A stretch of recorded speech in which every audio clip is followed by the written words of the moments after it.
Hugh Hewitt inside the Beltway, and that music means I'm joined by Admiral James Stavridis, retired United States Navy. Good morning, Admiral. How are you? Doing well, Hugh. I hope your beautiful Nixon library is doing well given the wildfires out there. We're away from the wildfires, but we're going to finally open up on Monday after being closed for 7 months. That's a good thing. Now, Admiral, I want to. Congratulations. It's a big day for Middle East peace, and I thought we would turn for you for a primer on. Most people know Israel, and you know what they think about Israel. Fewer people know about the United Arab Emirates. Fewer still Bahrain. I'm sure you are very familiar with both of those countries and why this is a big day. Why don't you give us a primer on both the UAE and Bahrain and what you think today means for the region? Yeah, let's start with UAE, one of the Gulf states. It's actually composed, as the name of the country implies, United Arab Emirates. It's a group of smaller entities inside the Arabian Gulf, in the southeastern corner of the Arabian Gulf. They are highly capable nation. They have often played a leading role in Middle East politics, despite having a small population, and they have a very capable military, very concerned about the threat of Iran. So if you go just north in the Arabian Gulf is the island nation of Bahrain, has also a very small population, does not have the oil wealth and the natural gas wealth that the UAE does, tends to follow in Arab politics in the wake of Saudi Arabia, of course, but also of the UAE.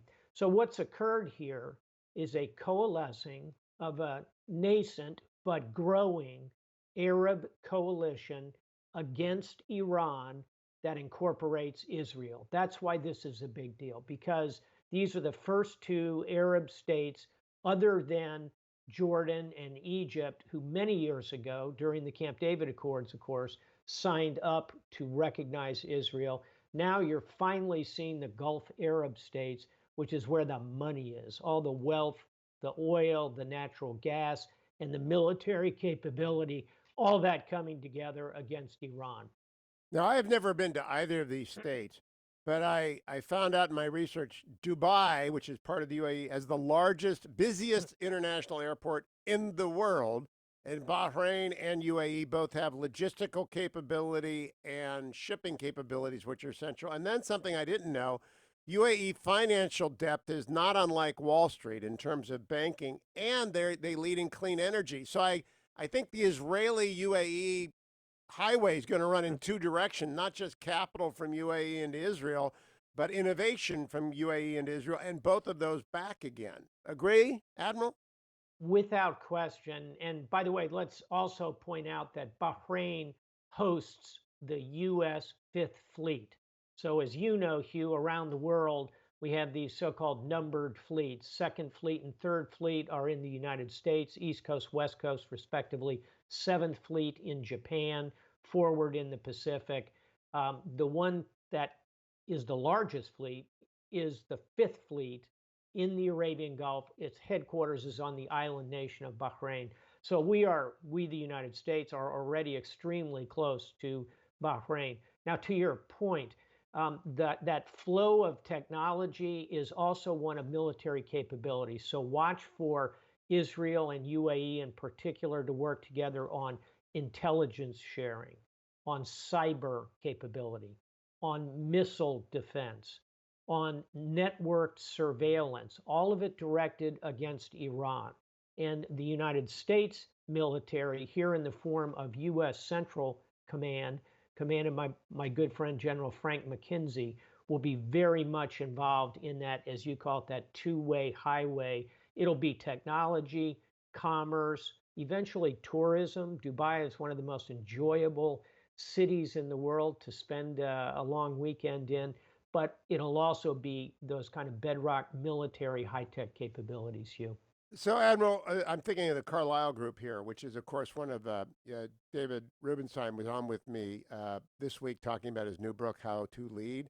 And I'm thinking of the investment bankers around the world. They're going to want to have a piece of this pie. Eventually, that pie gets so big. Do you think the Palestinians say, it's time to grow rather than sow discord. It's time to make a deal rather than refuse to sit down. Is that going to happen? It is. And again, this is important not because UAE and Bahrain per se have recognized Israel or are about to. They're relatively small states. What's important here is the potential for commerce, for innovation, for military cooperation, broadly speaking, between the Sunni Arab world and Israel. That's profound, and it will have impact. The one to watch, obviously, is the Kingdom of Saudi Arabia. When will the Crown Prince make the decision to take the leap and be part of this? He has already, by the way, gone on record almost 2 years ago, indicating his belief that Israel has a right to exist. It's sort of the pre-step before recognition and diplomatic relations. I think next to nations that will move forward in this will probably not be the Kingdom of Saudi Arabia yet, but watch for Morocco and Sudan, both of whom have Sunni Arab connections and populations to make the next step. I think following that, the gravitas of this, the throw weight of it has increased to the point the kingdom will probably make that decision sooner rather than later. Now, Admiral James Stavridis, one of the side agreements, allegedly not linked, but when they all happen at the same time, it's like I looked at the Iran deal and the hostage release back when it was Secretary Kerry and President Obama. Everything that happens at the same time is connected. Is the sale, allegedly, of a number of F 35, America's most advanced fighter plane, to the United Arab Emirates, which your old friend James Mattis called Little Sparta when he was at the Nixon Library. So, what do you make of the sale of the country's most advanced fighter to the UAE? I think it can be done. It needs to be done very carefully because we want to protect the equities of Israel here. We have had a policy for decades of what's called qualitative military edge for Israel. That means, in effect, that the United States has always been careful not to sell technology to the Arab world that surpasses the technology of Israel, QME. We need to remain firm on that. But you can sell the Joint Strike Fighter, particularly as Israel finds itself more and more in agreement with the Sunni Arab world. So I think we are on the edge of being able to sell the Joint Strike Fighter forward into the Arab world. It'll require close coordination with the Israelis and really looking slice by slice at the technology that goes into this particular F-35. Do you foresee, Admiral, a level of cooperation between the Jewish state and the UAE when it comes to their pilots, that they'll work together? You know, we have exercises between the Indian military and their pilots and our carrier pilots when they do exercises off of the coast of India. Will you see that kind of cooperation, or will it be still a little standoffish? I think very quickly you'll see that level of cooperation move forward in the air. But I'll give you two other places I think you'll see it perhaps even more quickly.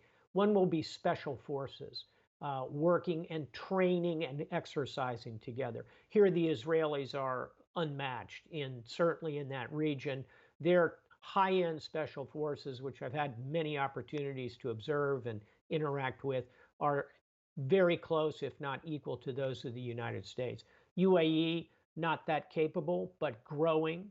And we, the United States, would welcome that kind of increased special forces cooperation. Second, maritime world. You know, the Admiral's going to tell you this, but the Arabian Gulf, spoke a moment ago, are both key places where there could be naval cooperation. Israel has a very capable Navy. Generally, they operate, of course, in the Eastern Mediterranean, and there's plenty for them to do there. But they have lots of intelligence gathering capability, lots of ability to operate, if you will, out of area.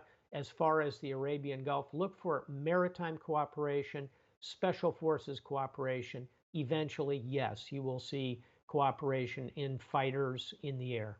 Last question, Admiral. Yesterday, a story broke that Iran is considering the assassination of our ambassador to South Africa as a reprisal for Soleimani being killed while in Iraq, the man responsible for 600 American deaths. I don't think the ambassador has done anything like that. What did you make of that story, and how should the United States respond, do you think? Yeah, I found that story very disturbing, and certainly the subtext of it. And I've seen a couple of unclassified reports that speculate that the choice was made because of the personal relationship between the ambassador, who is a woman, Lana Marks, who is evidently an old friend of President Trump. That really personalizes things. I could see in the Iranian twisted mentality going after someone like General Frank McKenzie, who's the head of U.S. Central Command, roughly the equivalent of Soleimani. That would be proportional if you're in the Iranian world. Um, Illegal, inappropriate. But to think about going after the U.S. ambassador to South Africa because she is a friend and acquaintance of President Trump is truly beyond the pale, and ought to give us a real window into the thinking of Iran if that's true. I'm sure we are taking steps to protect the ambassador. She, by the way, was born in South Africa, speaks several of the native languages, seems extremely credible in her post. She needs to be protected. And we also need to be alert that if the criteria is to hit hard and personally at the president, that presents a different level of intelligence analysis. Look at the ambassadors around the world who fall in that category. Iran has great reach because of Hezbollah, the terrorist organization. Very quickly, Admiral, when they threatened, I believe, George H.W. Bush, his son uh, took quick and decisive action against Iran. What would you expect would be the consequences for Iran if they were to take action against any American? They would be, I think, under a Trump administration, massive and immediate. And let us hope Iran exercises restraint and understands the response, again, would be, I believe, massive and immediate. Well said. Admiral, always a pleasure. Have a good week. Admiral James Stavridis. Follow him on Twitter at StavridisJ. He'll be back next week for our geopolitical update. Let me update you on